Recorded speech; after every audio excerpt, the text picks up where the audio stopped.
The opinions expressed in the following program are provided for general information purposes only and should not be construed as advice from CJAD 800 or Bell Media. The following is sponsored content. For professional advice with a personal touch, consult FL Fuller Landau, Chartered Professional Accountants and Business Advisors. Click on flmontreal.com.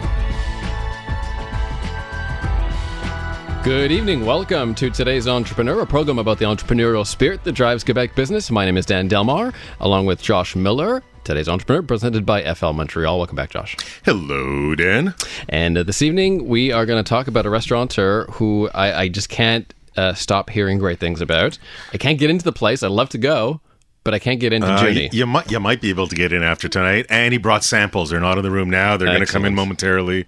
So we'll take turns munching and not eating. Junichi Ikematsu of Juni, along with Ped Primprakeo, both of Juni. And they're going to join us in a little bit about the restaurant business. And then Peter Moranis, a tax partner at FL, will talk about restaurant and taxes and how that can get complicated sometimes. Especially as of a couple years ago, they had the point of system law that came in to automate everything. Yeah. So that'll be an issue, I'm sure. Yep.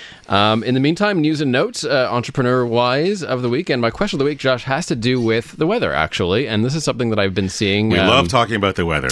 It doesn't affect my business because we're mostly remote, so people can work, can write from wherever they want. But for a lot of businesses, I'm seeing some clients getting frustrated, higher absenteeism, a lot of complications, a lot of logistics. People are an hour, 2 hours late. How badly does a snowstorm affect the average Montreal business? It can definitely affect. And as you say, if you're logistics, if you're trying to it's one thing to have employees late coming in. And there's so many different aspects of that, because do you have telecommuting policies? Do you have ability? Does your technology allow you to work remotely? Most things can be done remotely. That being said, it's not always easiest. So how is the business set up for it? Do you plan in advance? It's different. Thursday, Friday, you knew it was coming. Today, you didn't really know it was coming, because who knows why we didn't know it was coming. Everyone was late to work today. Yeah. And so there's some things that are definitely out of your control, but the things that are within your control, it's a question of planning. It's a question of taking the time. If you just think about it and make your notes, now you can't plan for everything. If you're a courier business, well then, it might be a little harder to get to places on time, and things might cost you more. That you might have to suck it up a little bit sometimes and eat some of that cost just to make sure that your customer service level is still maintained. And I think that's the differentiator. If you can maintain and give fantastic customer service in difficult times, even if you have to eat a few dollars as a result, there you're creating client loyalty.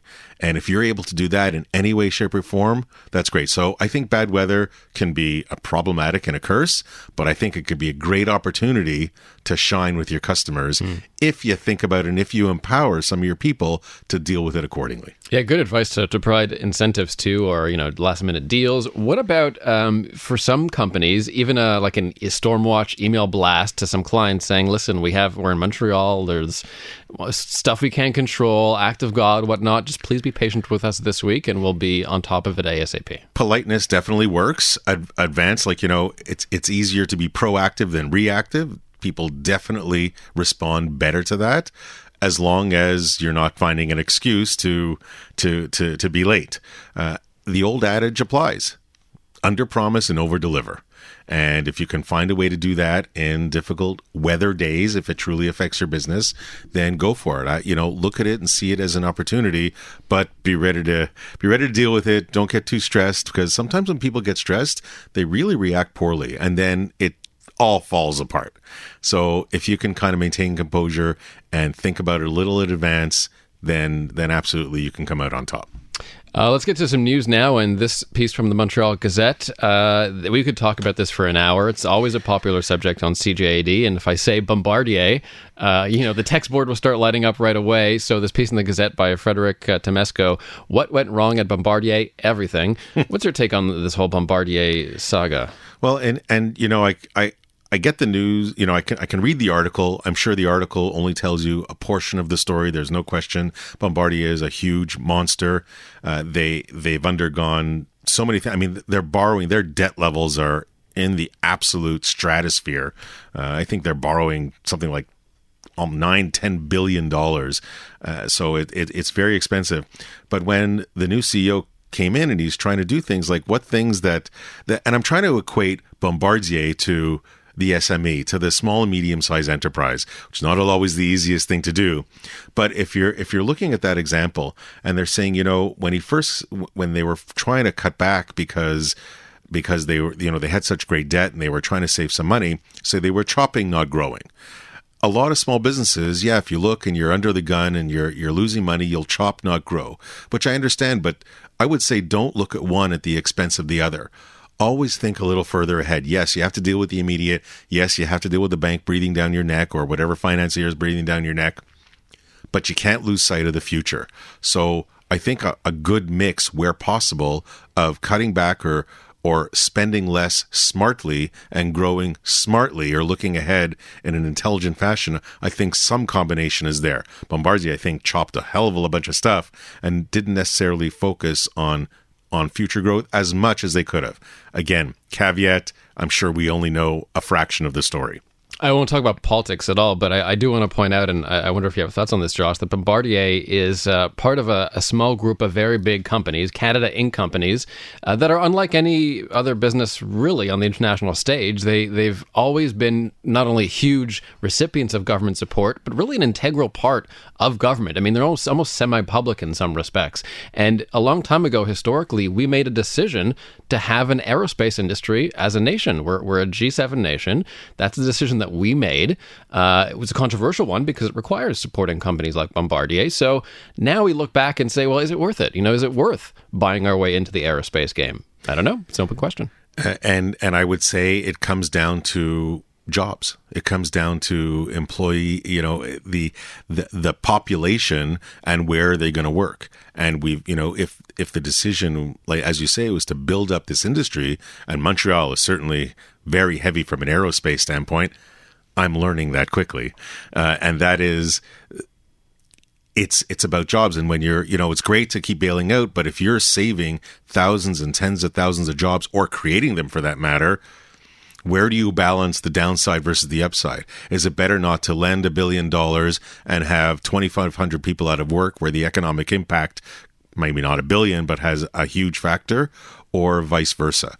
And, I won't pretend to have all the numbers balanced out, but there's no question that there's both sides to that going. This is from Human Resources Director magazine. They have some interesting stuff about sort of the emerging field of HR and new tactics. And this is called pre-boarding. So not onboarding, but pre-boarding, how to prepare your new hires to incorporate into your culture. And it struck me today because I was looking into various management profiles and email systems for my company. And I saw one that had this feature, like an engagement platform like Slack or Asana or all that. And I'm looking at it and I'm thinking, you just want my people to waste more time on the internet on your platform. You don't want them to be actually more productive. You want them to lose more time in some internal social network. Well, that's and there's two different aspects. One is, how efficient can you be with the software that's out there? It's supposed to be the collaborative software. It's supposed to cut down on emails and help you, react in a more timely basis or proactive basis using the Slacks of the world, or the Trellos of the world, or whatever collaboration software can be amongst them. This article, that chats about this pre-boarding, is more about setting the stage when your employee first walks through the door. You're really trying to develop that culture from the get-go. You're really trying to orient that person to not only what they're supposed to do from a task standpoint, but what the company's about. What is their mission? What is their vision? What are the people around doing? What is the environment? There's so much turnover and so much talk about talent retention and talent war is right at the beginning becomes almost the most crucial, because you're setting the tone. If the orientation, if that first day of the employee comes in and it's completely disorganized, well, what impression does that leave? So that pre-boarding, that first few hours or days is crucial, and just to set the right tone so that team member, that employee, has a better chance to stick around. From Inc.com, some of the best industries to look for to start new businesses in 2020. I'll read the list out real quick here. Clean water services, gender-neutral personal care, gun violence prevention, healthier junk foods, next wave logistics, pet wearables, space tech, and sustainable consumer goods. There's so much out there. I think healthier junk foods. I think that's great because people are always caught. It's a great marketer's dream too, and certainly prevention, gun violence prevention. We hear horror stories all the time. What people can do to stop it it's really difficult to stop. But if you can come up with something, well, I think people will put the cost aside and just kind of delve into it. And space. We've got to mention space. We're going to have a new SpaceX spaceship this year coming. We're going to have heavy industry heading up in space. It's an interesting year for space tech. It is. And if there's the money to invest and people are willing to do it, then so be it. All right, let's talk about sushi coming up next. Juni is with us, Juni Ikematsu, and Ped Primakeo of Restaurant Juni, a very famous sushi restaurant in town, considered to be one of the best, and Juni will share his knowledge with us. Coming up next... For professional advice with a personal touch, consult FL Fuller Landau, Chartered Professional Accountants and Business Advisors. Click on flmontreal.com. Good evening. Welcome back to Today's Entrepreneur, inspiring stories from outstanding business people. Dan Delmar and Josh Miller with you, presented by FL Montreal. And very excited for the program tonight, Josh. We have what is widely considered to be one of the top restaurateurs around in terms of sushi. Dan, are you excited about the story? Or are you excited because you just had a couple of pieces of some of the great nigiri sushi that they prepare? They brought us some samples. Thank you, gentlemen. We appreciate that. Juni Ikematsu and Ped Primakeo of Restaurant Juni. Welcome, gentlemen. Thank you. Thank you. Konbanwa. And, notwithstanding the fact that, most people pretty much know it, but we'll start with the easiest question, just so the listeners understand. What is Restaurant Juni? Yes, Juni, first things, it's my name. It's Junichi Ikematsu. So, but when 2005, we opened the restaurant with Pet and Jonathan and me, and we want to put some name. It's very like, put on my name, but it's more like a means. Like a Jun, it means pure. And I, in Japanese, it means passion, so pure passion. So we want to try to put the pure passion to our food and our service, the restaurant. So when your parents were naming you Juni, were they thinking that you were going to be pure passion? No. But it's Jun, it's pure, and then my real name is Junichi. So Ichi is number one. So it's that's the means. But it's the restaurant. It's not only the food. We had to make the good service and the good atmosphere. It's so important. It's all like combined. Now I know I'm trying to compare or think the restaurant. It's yes, it can be seen as some typical, but I know Jun-san, that you also studied on the French side in France. So you brought some French style to the Japanese cuisine. So maybe you can kind of describe as you were thinking about the menu when you were developing this concept 15 years ago plus. Yes. I started when I was 18, like a French restaurant in Kyoto. So which is like a very traditional French cuisine. And so I started lots of sauces, right? Yeah, a lot of sauces. And it was very hard, working very hard. And then, so I learned the French cuisine. So, when I came to Canada, so I started working for sushi restaurant. So I started sushi restaurant and, of course I'm Japanese. And, when I opened the restaurant, so I should do something, my skill for the French cuisine. So that's why my appetizers or dessert it's very little French and Quebec product and then Japanese touch. So it's like a combined. So that's what we want. Now you came here in the late 80s, right? 89. Yes. 89. And the restaurant, did you worked a lot and Ped, I'm going to bring you into the conversation as well. What was your background before you got into restaurants? I started when I was 15, actually, like a summer job, and I stuck with that for paying my intuition, paying my car, and it was a good money also, still a good money, to go to school and work less hours. So I got stuck with it and came a passion and wanted to start our own businesses. So. What did you guys do before Juni began? We worked together at Soto restaurant. I was chef for Soto restaurant for 10 years. And we worked together with Pat and Jonathan. And so we decided to open on. So then we moved it 2005. So, yeah. So Montreal is obviously a huge restaurant city. It's very competitive, but in the sushi game, there was a gap in the market maybe 10 years ago, right? Did you see that gap? Did you think we could do better sushi as a city? But with the talent of Junsan, I think there was something missing. So, and also there's a lot of sushi in Montreal. It's more like a sushi takeout. Mm-hmm. So what we wanted to give to the people of Montreal or Quebec is to give them an experience of what really sushi is and what the Japanese experience is also.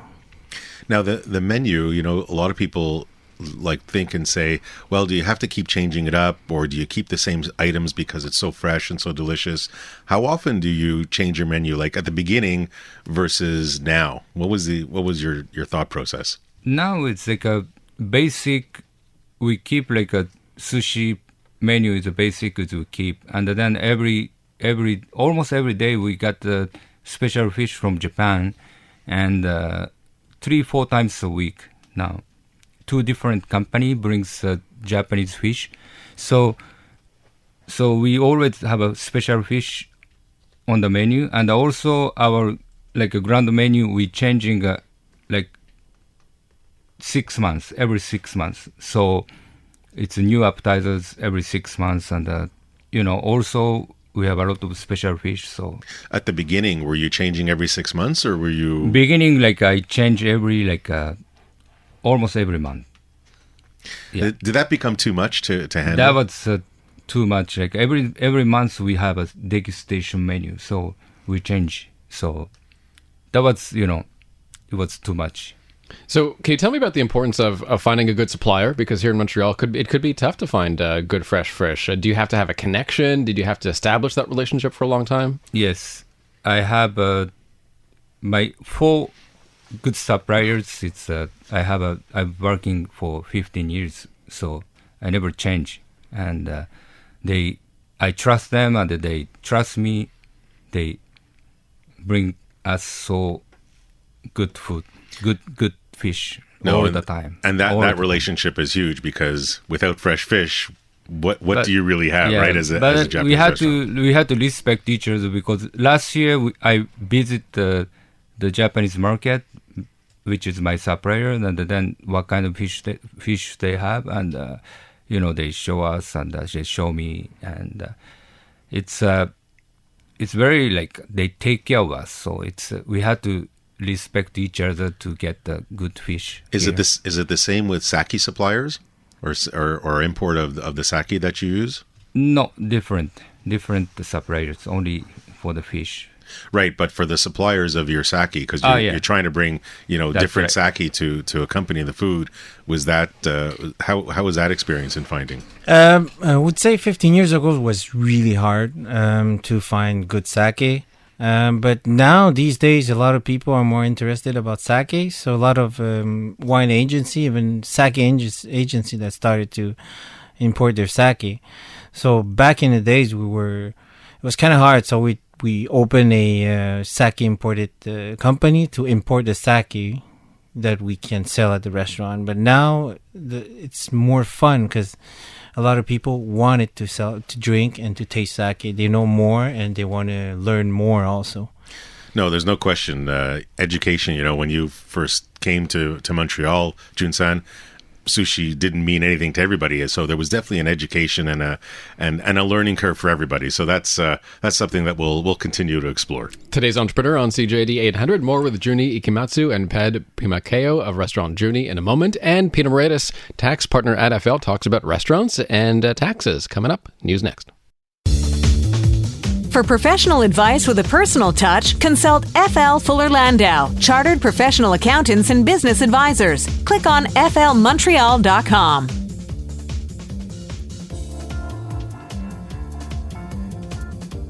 7:36. Welcome back to today's Entrepreneur, presented by FL Montreal. Dan Delmar and Josh Miller with you. Inspiring stories from outstanding business people and an outstanding restaurateur with us. Two restaurateurs, Juni Ikematsu and Ped Pimrakeo of Restaurant Juni, considered one of the best in the city, if not the best. And guys, how did you come together? By the way, your backgrounds are a little different. Ped, you're more on the Thai side. How did you come together? And does that sort of cross-cultural melange inspire your menu?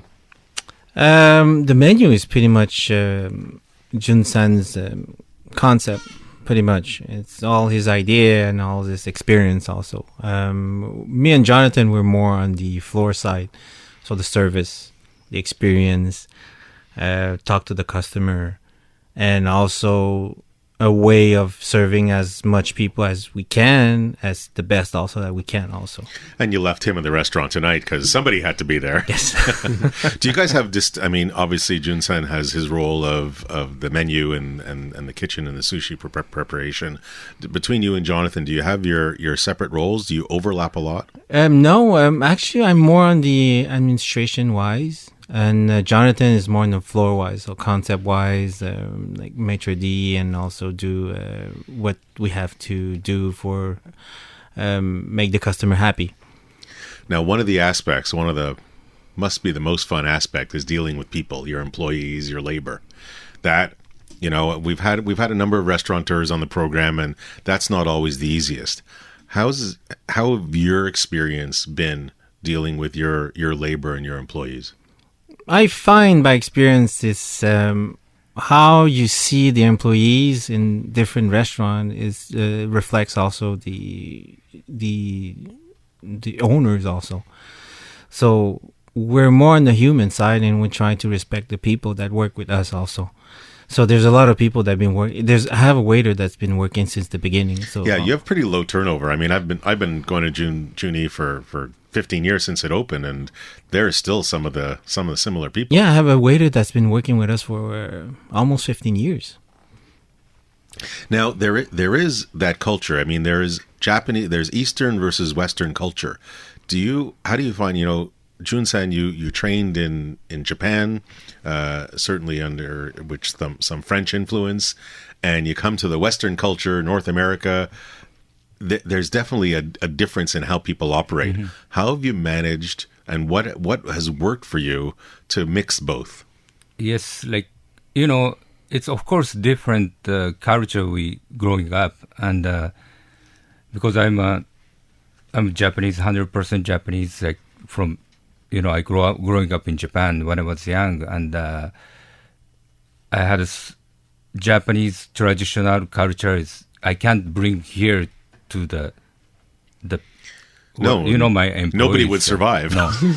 So, but it's we always say, like, you know, it's my respect word. It's like respect each other. You know, it's a teamwork, but they people has to do like professional wise. You know, they have to work as a professional, but we kind of like we not help. Of course, we have to help each other, but people has to do a job, and then respect each other and help each other. Then teamwork has become much stronger, like much bigger, you know. Jun-san, and I know in both Japanese and French cultures, apprenticeship in cuisine is extremely important. Did you have someone who you looked up to when you were younger, who taught you all these skills and taught you your style? Yes, a lot of chef. Yes, when I was young, yeah, but Japanese chef, but you know. And do you have someone now who's going to be your protege? Oh, many my chef is yeah. There's a few in the wings. Would you say, you know, again, mixing the Western and the Eastern, I'm trying to think between the kitchen, kind of the back of the house and the front of the house. Is that maybe where the difference might be between the Western and the Eastern? Yeah, because most of the waiter are more Quebec people. Of course, in the kitchen, there's a lot of Japanese people that work with us. but it's the way we work. It's either with somebody, either it's working or not. It's black and white. It's so if it goes well, it go well. If it doesn't go well, the people is not gonna. Speaking of going well and not going well, Restaurant Juni is a great success, but you did have another concept that you opened and closed. Tell us about that. It's an experience. I think it's something. It's negative. It's bad, but it's a learning process. It's been a good learning for us. What was the concept? The concept was a ramen shop, traditional ramen shop. Everything was made from scratch, with Jun-san's menu also, and his work ethic was there. But as a business starter, it's kind of hard also because everything was well done. Like even the administration, the costs, the employees, the rent, everything was calculated. But sometimes, even if you have like the good formula, it's not going to work also. Was it because did location have a play in that? Location had a factor, and also the concept also was a factor. Also, now ramen it's big now in Montreal, but it's been big. When did you open it? That other place? 2004? 14? 14, yeah. 14. So was that a case of too early? Like people needed that education. It still wasn't. Yeah, because a lot of people came in and they were like, "Yeah, ramen is the thing that I ate when I was a student, at $1, So, and like Jun-san said, making ramen it's the same level that making sushi also. So that's why our work ethic was like this. So we didn't cheat. So our cost was kind of high also for a ramen shop, but. So you ended up closing it. You drew a line in the sand. Yeah. And you said, you know what, it wasn't worth continuing anymore. Exactly, yeah. It was basically a dollars and cents decision. It just wasn't worth continuing the investment. Exactly. Either sunking two ship or just one. So we decided to sunk only one. that very, very, very good choice. So now you're looking at a new concept, something that recently opened, something that is quite different. Tell us a little bit about that and what lessons you learned from the last one that you could apply to this one so that is a better chance of success. Yeah. It's the ramen was, we selling sushi and the fish, and the ramen was very different side, like, using some pork and the chicken and the noodles. So now we have a nice fish, nice product. So why not we sell this product to some other places? But we have a location like beside of Juni, so we took over, and then we start to open the shop. Also, like some other concept, maybe Pet gonna explain to you, and it's we selling our fish, we selling our product, and also.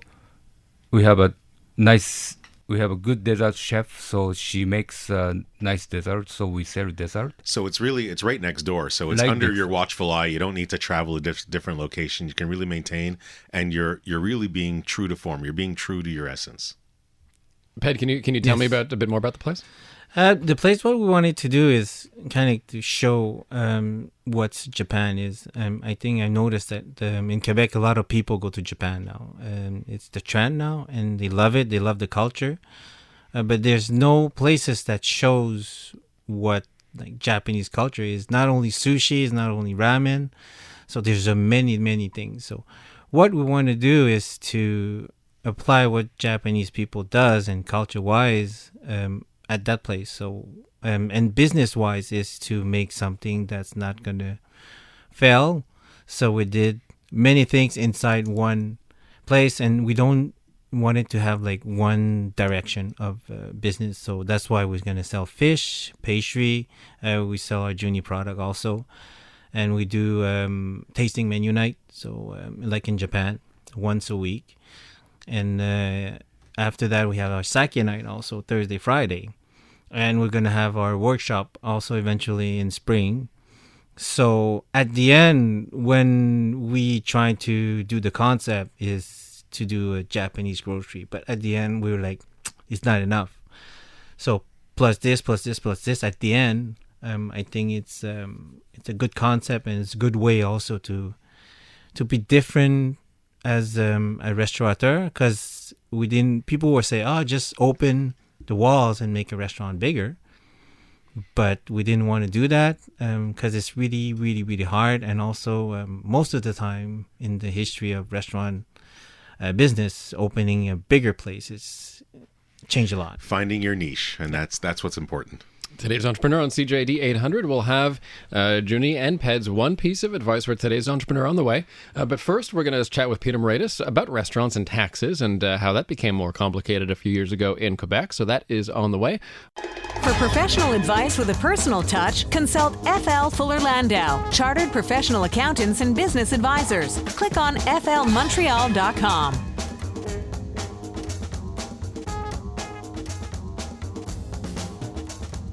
Inspiring stories from outstanding business people, Dan Delmar and Josh Miller with you for today's Entrepreneur by FL Montreal. And joining us in studio is Juni Ikematsu and Ped Pimarakeo of Restaurant Juni, and we'll have their one piece of advice for today's Entrepreneur in a few minutes. But first, we welcome back Peter Moretus, tax partner at FL, to talk about the more complicated world of restaurants and taxes. Welcome back, Peter. Thanks, Dan. So, Josh, you mentioned this off the top. A few years ago, the Quebec government ordered restaurants to get a bit more serious and to automate with those point-of-sale systems, and that caused a lot of problems for a lot of restaurateurs, but perhaps better in the long run to be organized.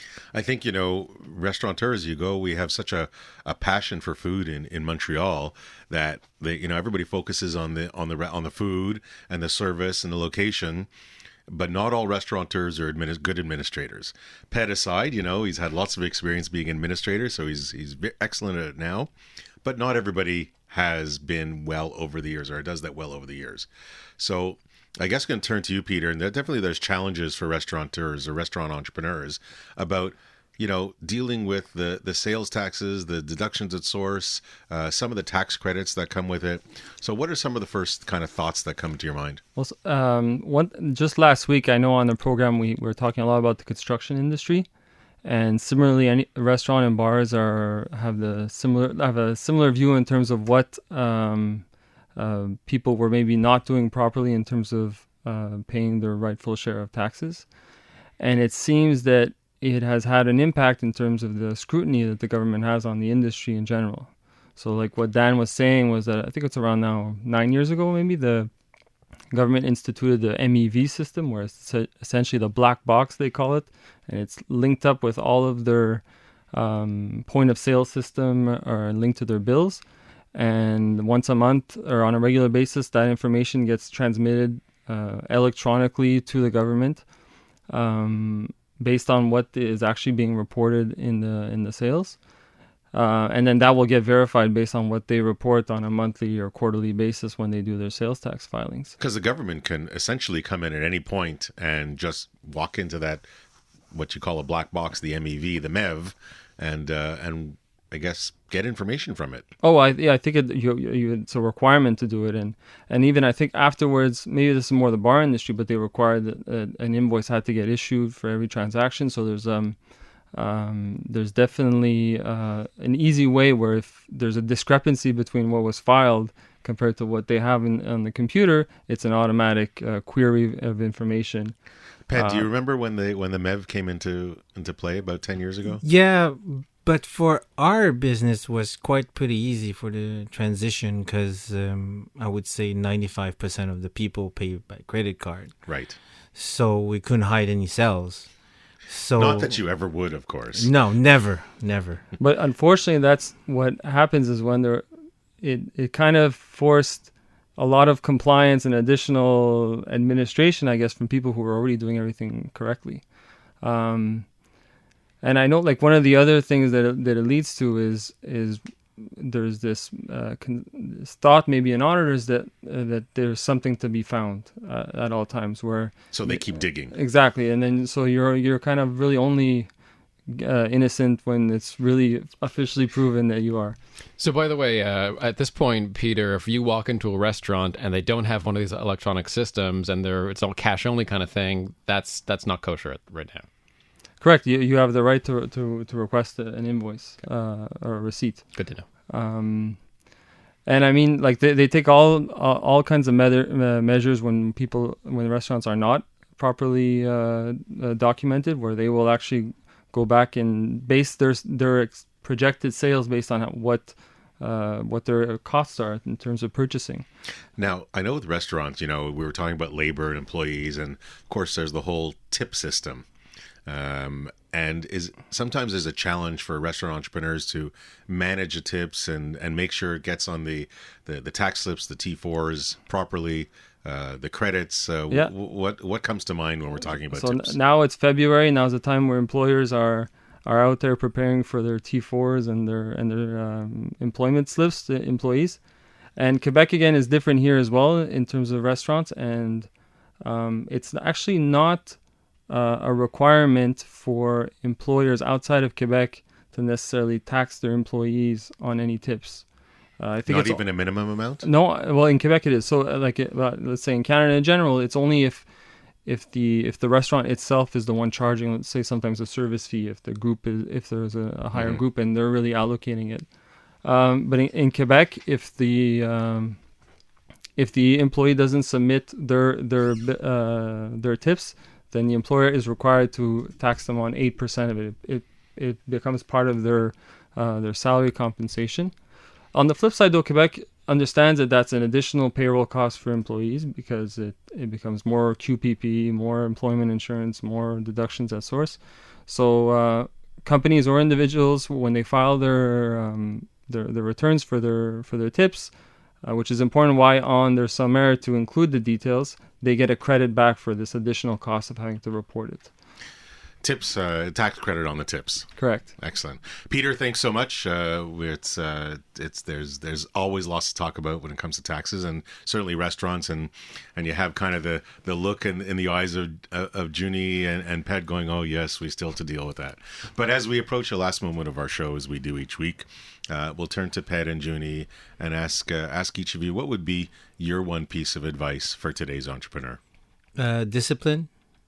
And you have to be there physically, because restaurant is a service, so you have to listen to the customer. You have to listen to the people that work with you also, because if you're sitting on your couch and just waiting for the sales, it's not going to happen. But like any kind of work that you do, you have to be there, and you have always to question yourself also.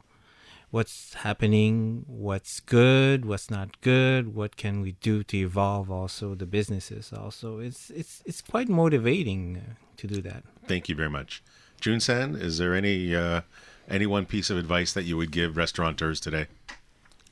Yeah, just try to make customer happy, like always, then customer coming back all the time, and then, then money is coming after.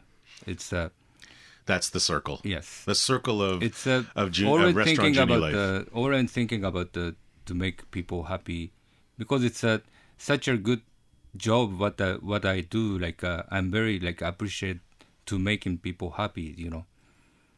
Thank you, Juni. Thank you very much, Junichi Ikematsu and Ped Pimarkeo of Restaurant Juni. Thank you so much, gentlemen, and appreciate you coming by tonight. We'll back next Monday night at 7 here on CJAD 800 for today's entrepreneur. See you then, Josh. See you then.